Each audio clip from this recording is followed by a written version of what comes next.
था।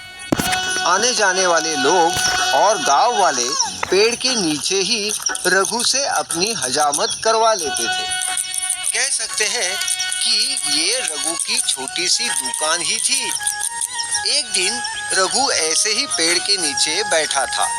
तभी एक गांव वाला उसके पास आकर बोला, अरे ओ रघु, अरे यहाँ क्या कर रहे हो? अरे सरपंच तुम्हें कब से ढूंढ रहे हैं, जल्दी से उनके घर जाओ, वो बहुत गुस्सा है। अरे बाप रे, हाँ, मैं तुरंत जाता हूँ, बताने के लिए शुक्रिया। रघु ने अपने सारे औजार जल्दी जल्दी थैली में भर दिए। तेज भागते भागते सरपंच जी के घर की ओर गया। चलो, आज सरपंच जी की चंपी, मालिश और दाढ़ी बनाकर बड़ी अच्छी कमाई होगी। उन पैसों से मैं नए कपड़े खरीद सकूंगा। थोड़ी देर में ही रघु सरपंच जी के घर पहुंचता है। अरे रघु, अरे आप आ रहे हो तुम? इतनी देर क्यों लगा दी? ये देख, सिर पे चिड़िया का घोंसला बन चुका है और दाढ़ी का भी जंगल बन गया।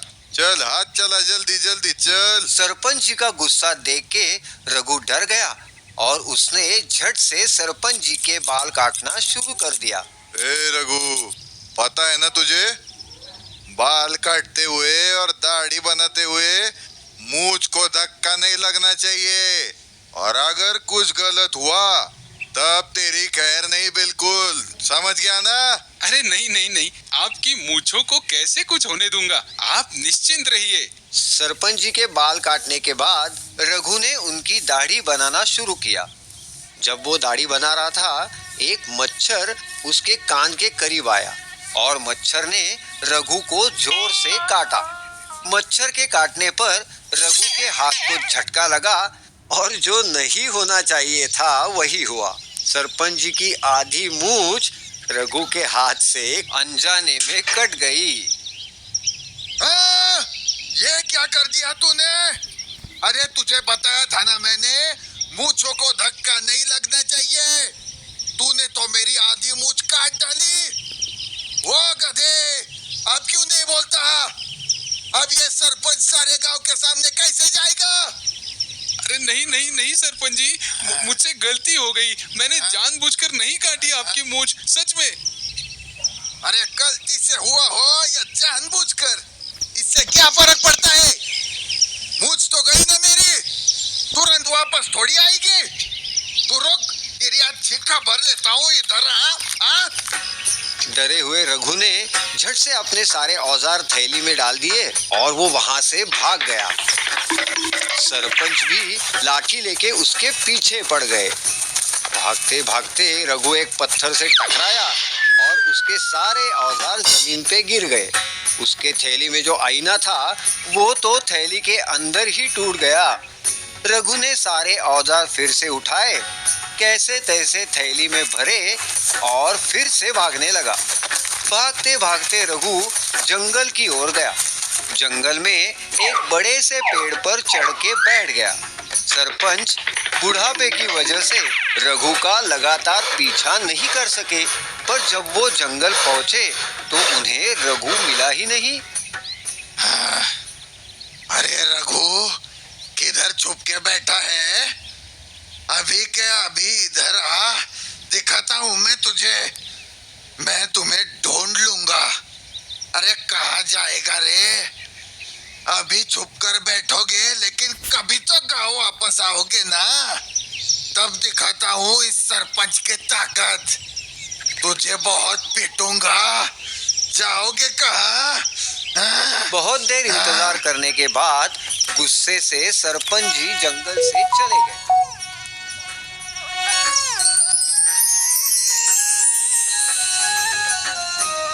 रघु को जब उनके जाने का यकीन हो गया तो वो पेड़ से नीचे उतरा और अपने ही मन से बोला, अभी अगर मैं घर गया तो सरपंच जी मुझे नहीं छोड़ेंगे।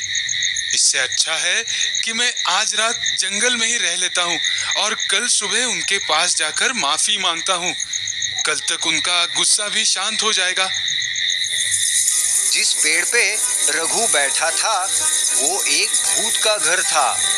उस वक्त भूत बड़ी गहरी नींद में सो रहा था। कुछ ही देर में भूत की नींद खुली और अपने घर में साधारण मनुष्य को देखते ही भूत गुस्सा हो गया। तुरंत ही भूत रघु के सामने आया। कौन हो तुम और मेरे घर में कैसे आए? अब मैं तुम्हें खत्म कर देता हूँ। वैसे भी मुझे बहुत भूख लगी है।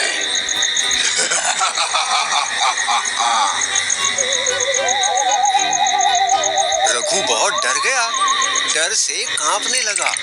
लेकिन उसने सोचा कि भूत मुझे मारेगा, ये बात तो पक्की है। इसका मतलब मैं जरूर मरूंगा। तो क्यों न एक कोशिश की जाए जान बचाने की। फिर रघु ने खुद को संभाला, एक बढ़िया युक्ति सोच ली और भूत से पूछा, ऐसा लगता है शायद तुमने मुझे पहचाना नहीं। मैं यूं ही नहीं आया यहाँ। मैं हर रोज रात होते ही जंगल आता हूँ और मेरी थैली में भूतों को कैद करता हूँ। मुझे क्या पागल समझा है तूने? तुम कुछ भी कहोगे और मैं मान जाऊंगा। क्या तुम्हें मेरी बात ठीक नहीं लगती? चलो कोई बात नहीं, लेकिन मेरी एक विनती है तुमसे। बस एक बार मेरी इस थैली में झांक कर देखो, फिर तुम चाहो तो मुझे खा लो। उसमें क्या बड़ी बात है? मैं तो भूत हूँ, भूत। मुझे कोई कुछ भी नहीं कर सकता। रघु ने एकदम मस्त तरकीब लड़ाई थी। थैली में तो पहले से ही टूटा हुआ आईना था। जैसे ही भूत ने रघु की थैली में झांका, भूत को थैली के अंदर टूटे हुए आईने के बहुत सारे शीशों में खुद के ही हजारों चेहरे दिखे।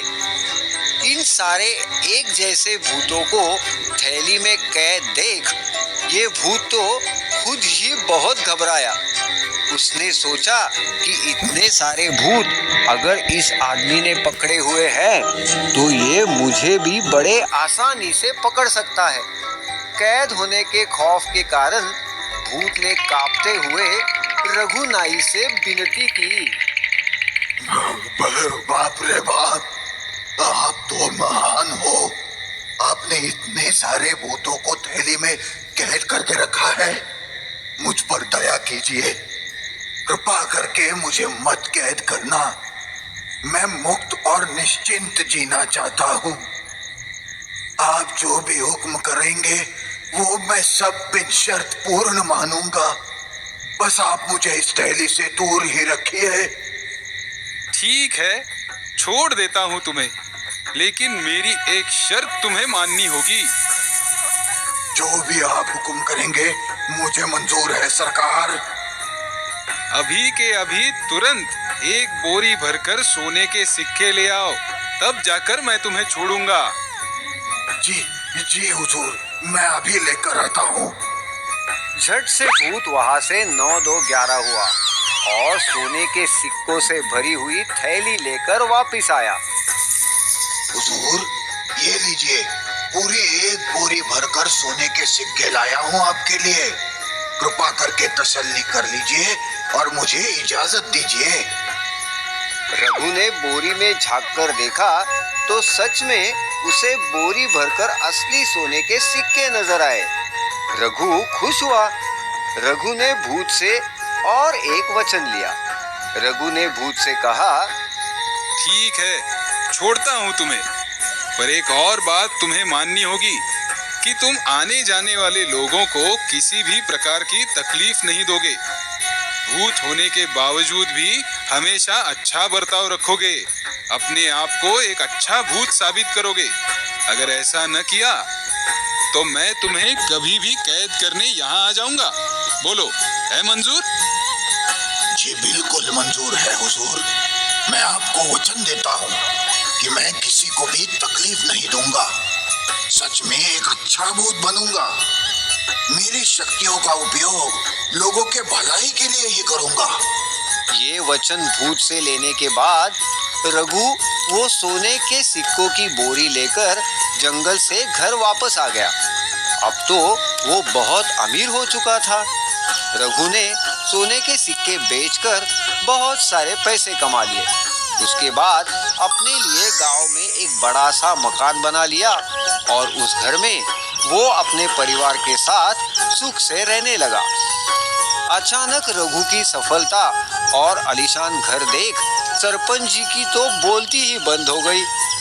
सारे गांव वाले रघु को सम्मान देने लगे। लेकिन इतना अमीर होने के बाद भी रघु ने अपने पैर जमीन पर ही रखे। रघु ने